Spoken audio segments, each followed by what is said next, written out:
Shalom, shalom. This is Shalimar from the Great Millstone Atlanta Camp. Before I get started with this lesson, I want to give all praises, honor, and glory to Yahweh, Bahashim Yahushua, Bahashim Rahakwadash. Double honors to my elders and apostles of Great Millstone that teach and rule well. Peace, love, and safety to the hopeful elect.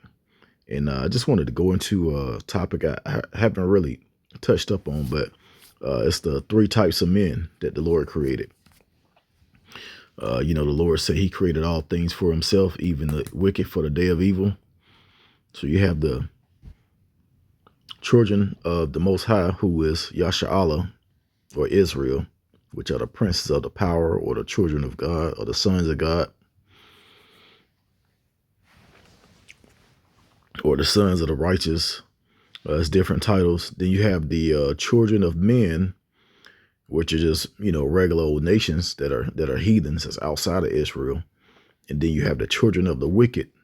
And the children of the wicked goes into Esau Edom, who is the so-called white man. All right. So the wicked, the children of men, and then you have the children of the Most High, or the children of God. Okay. So I want to start out with this Psalms 82:6. It says, I have said that ye are gods, and all of you are children of the Most High. So, the Lord, he calls us his children. In the other nations, he just called them children, or children of men.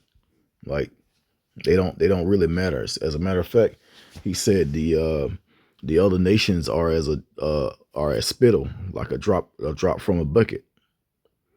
They're not really. He don't really care about them. They just here to, in the kingdom, serve Israel. And Esau Edom was here pretty much put here to be the wicked, because the Lord is he's a righteous power. He's a balanced power.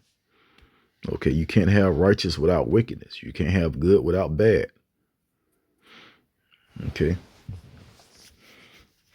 So let's start with Genesis, and I want to bring this out because this is one of the first times the Lord actually addressed the heathens as the children of men when they was building the Tower of Babel. So this is Genesis 11:5. It says, and the Lord came down to see a city and the tower which the children of men builded. So they tried to build a tower that reached all the way to the heavens. The Lord was looking at that thing like, what the hell they down here doing? These are heathens. These are what the heathens was doing. Okay. And you got the Nephilim, which the Nephilim are the children of the Most High. They're not actual giants like people think. The scriptures say giants, but they were called giants. They were the Nephilim, the children of the Most High. This was before the flood. This was before Abraham, Isaac, and Jacob. Before Israel was called Israel. There was still a righteous bloodline in the planet. And those were the children of God. But they called them Nephilim or giants. Okay. They weren't actual 20 to 50 feet tall men, but for one, scriptures talk about how they were, they found the daughters of the heathens fair, and they were multiplying with the daughters of the heathen, or the daughters of men. That's impossible with a giant. Come on, man. You're talking about a 20 to 50 foot tall man that they people describe as being giants. It's impossible to multiply with a 6 foot tall person. But let's go to Malachi 1. This is when Esau was called the border of wickedness. He's the children of the wicked. Malachi 4 in verse 1. It says, for behold, Slakia. That's not it. It's Malachi 1. And I'm going to read down to verse 4. It says, the burden of the word of the Lord Yahweh to Israel by Malachi. It says, I have loved you, said the Lord Yahweh. Yet ye say, wherein hast thou loved us? Was not Esau Jacob's brother? Said the Lord Yahweh. Yet I loved Jacob, and I hated Esau, and laid his mountains and his heritage waste for the dragons of the wilderness. Whereas Edom said, we are impoverished, but we will return and build the desolate places. Thus said the Lord Yahweh of hosts, they shall build, but I will throw down, and they shall call them the border of wickedness, and the people against whom the Lord had indignation forever. All right, so the Lord hates these particular heathens forever. They are the wicked. And if you look at what's going on now, you can kind of categorize these people. All right, look at who's going to war with whom. Now they look at us because we're poor, and they're ruling over us, and we commit crimes, and we're under the curses. They're on top. But look at them. They own the planet, and they're still going around robbing and raping and murdering everyone, stealing resources. All right. There's no peace for the wicked, scriptures say. So yeah, the Lord called them the border of wickedness, meaning the territory of wickedness. Okay. Let's go to Isaiah real quick.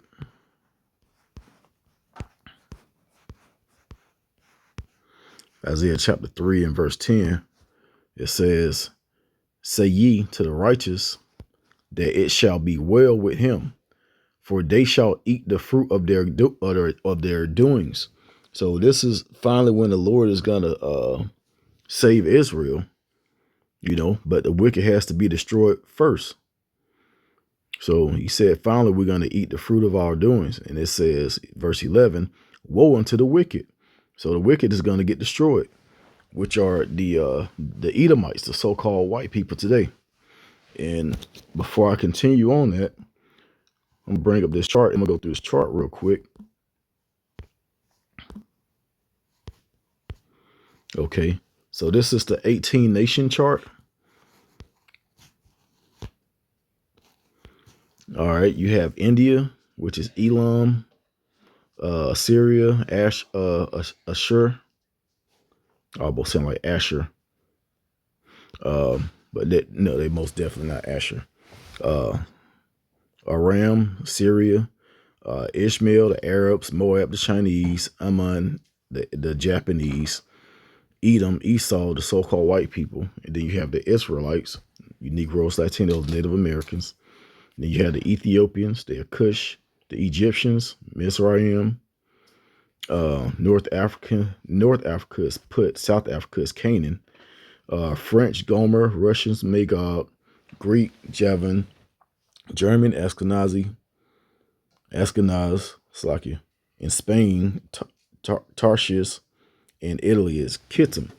So if you take Italy, Spain, German,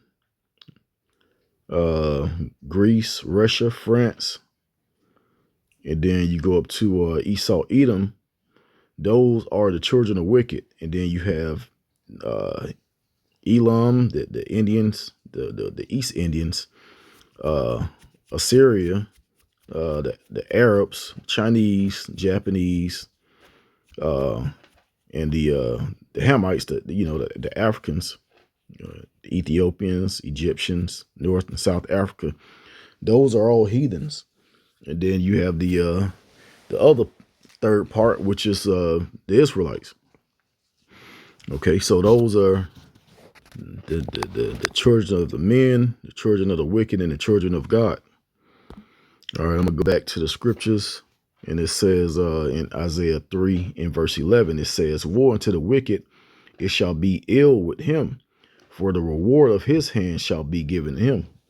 So we're gonna get the reward that the Lord has for us based on how we live, and they're gonna get rewarded based on how they live. How do they live? They receive the fatness of the earth, which is a blessing, and they receive the blessing of the sword, which they go around killing with. Not only that, they tried their best to take down Israel and wipe out Israel. They almost wiped out the whole tribe of Gad. You know, you gotta be you have to be kind of off in your mind and brilliant at the same time to figure out a way to wipe out a whole tribe. So they wiped out about 90% of Gad. Okay, and look what they did to the other 11 tribes. He has to pay for that, even though the Lord allowed it, because we was cursed. But the children of the wicked are going to get the worst in the kingdom. They're going to get the worst in the kingdom. When you read about Esau, Edom, the Lord said they're going to be most desolate. Like, oh, you know what? We're gonna get all of that. But I'm gonna read verse 12. It says, "As for my people, children are their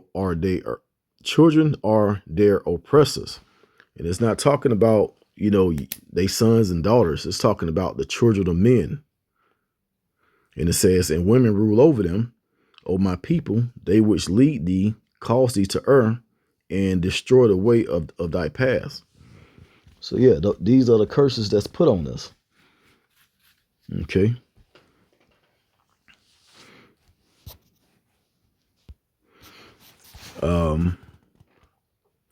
I want to go to let's go to Revelations, because it talk about the third part of men that's gonna pretty much be taken out by nuclear destruction.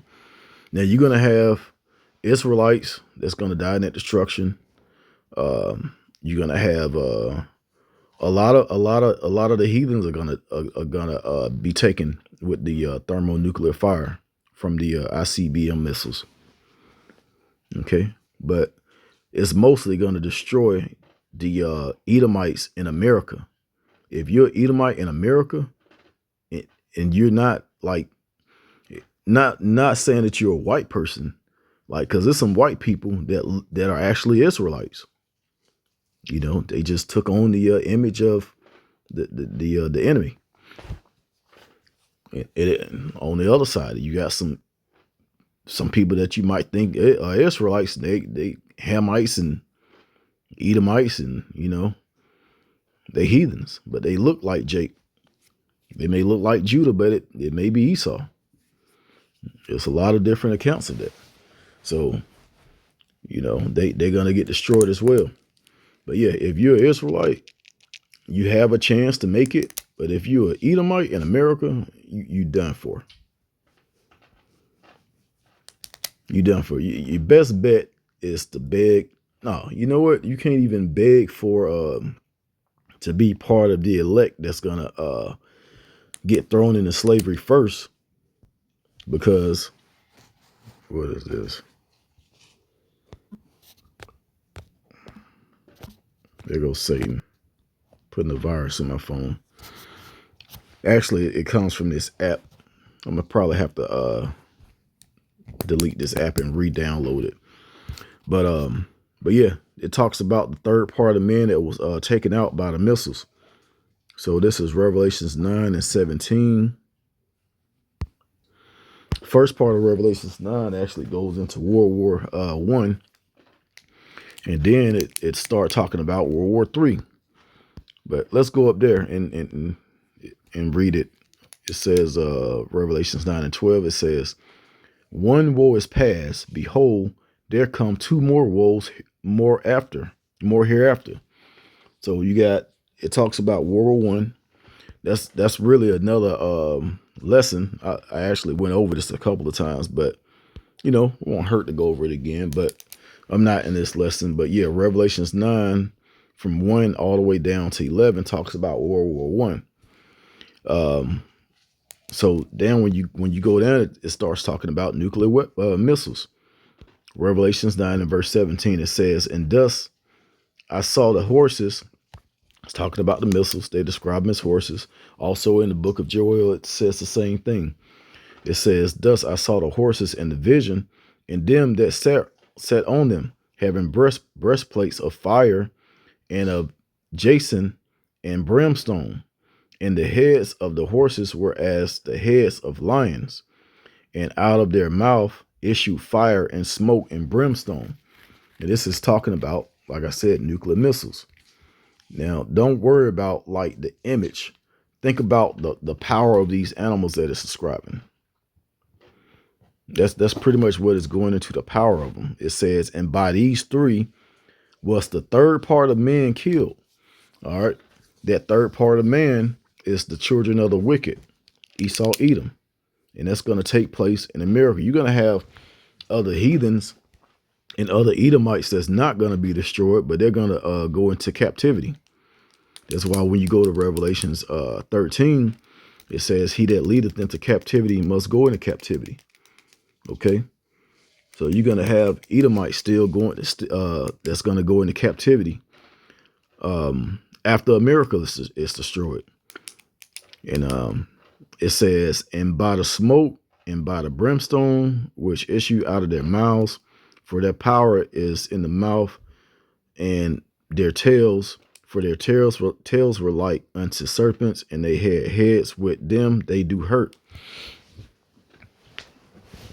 Okay, that's just pretty much describing the missiles.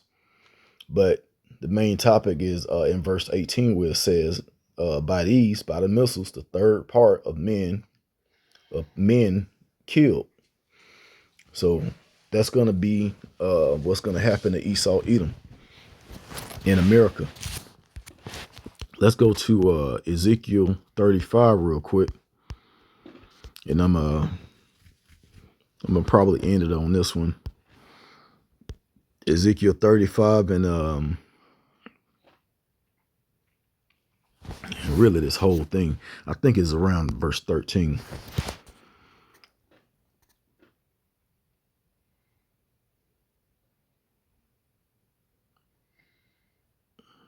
Okay, yep, verse 15. I'm gonna start at verse 14. It says, thus said the Lord Yahweh, when the whole earth rejoiceth, the whole earth is gonna be exceedingly glad and happy when you devils finally get taken down. It says, I will make thee desolate, as thou didst rejoice at the inheritance of the house of Israel, because it was desolate, so will I do unto thee. Thou shalt be desolate, O Mount Seir, and all Idumea. Mount Seir is the land where the Edomites lived. You can read that in Genesis. And then Mount Seir actually means hair. And Esau was described as a hairy man. Still, they hairy people. Idumea is Edom, the Greek way of saying Edom. It says, even all of it, and they shall know that I am the Lord Yahweh. So the Lord says he's gonna do some serious damage to this third part, which is Esau, Edom, which are the children of the wicked. Okay. Let me see. Let me look at something real quick. It was a point I wanted to make. See, I think it's 2 Samuel 7 and 13, when the Lord was pretty much telling Samuel about, he was describing, not Samuel, David, he was describing Solomon, but he was actually talking about Yahushua, which Solomon is Yahushua. And it's relevant, but I'm just gonna read it. It says 2 Samuel chapter 7 and verse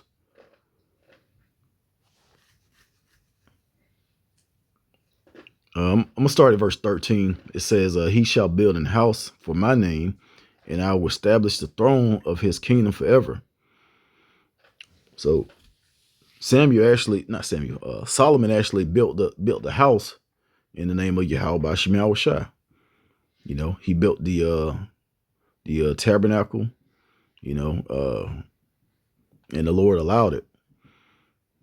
But it says, I will establish the throne of his kingdom forever. I will be his father, and he shall be my son. If he commit iniquity, I will chasten him with the rod of men. Okay, that's the point I wanted to get. It says, I will chasten him with the rod of men and with the stripes of the children of men. So that's the heathen that he's talking about, the children of men. Okay. But yeah, that was the main point I wanted to get out of that. You know, the three types of men. There's many other scriptures I can get. I just wanted to bring out those accounts. But I pray this lesson was edifying. Once again, I want to give all praises and glory to Yahweh, Bahashim, Yahweh Shai, Bahashim, Rahakwadash. Double honor to my elders and apostles, a great millstone that teach and rule well, that taught us his truth. Shalom to the elect.